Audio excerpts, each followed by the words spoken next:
N Prashant IASനെതിരെ അന്വേഷണം പ്രഖ്യാപിച്ച് സർക്കാർ. അഡീഷണൽ ചീഫ് സെക്രട്ടറി രാജൻ ഗബ്രഗഡെയാണ് അന്വേഷണ ഉദ്യോഗസ്ഥൻ. സസ്പെൻഡ് ചെയ്ത 9 മാസത്തിന് ശേഷമാണ് അന്വേഷണത്തിനുള്ള തീരുമാനം.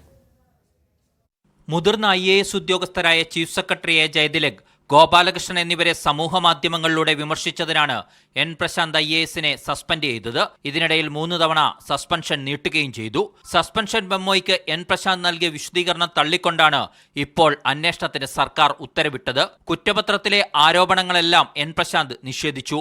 എന്നാൽ ഇതിനു പറയുന്ന ന്യായങ്ങൾ അംഗീകരിക്കാൻ ആവില്ലെന്നാണ് സർക്കാർ നിലപാട്. അഡീഷണൽ ചീഫ് സെക്രട്ടറി രാജൻ ഗോബ്ഗ്രഗഡയെ അന്വേഷണ ഉദ്യോഗസ്ഥനായും പ്രിൻസിപ്പൽ സെക്രട്ടറി ടിങ്കു ബിസാളിനെ പ്രസന്റിംഗ് ഓഫീസറായും നിയമിച്ചാണ് ഉത്തരവ്. 3 മാസമാണ് അന്വേഷണത്തിനായി കാലാവധി നിശ്ചയിച്ചിരിക്കുന്നത്. സസ്പെൻഡ് ചെയ്ത് 6 മാസത്തിനകം അന്വേഷണ റിപ്പോർട്ട് നൽകണമെന്നാണ് സർവീസ് ചട്ടം. എന്നാൽ സസ്പെൻഷൻ കാലാവധി 9 മാസം കഴിയുമ്പോഴാണ് സർക്കാർ അന്വേഷണത്തിനുള്ള ഉത്തരവ് പുറത്തിറക്കിയത്. മീഡിയ 1 തിരുവനന്തപുരം.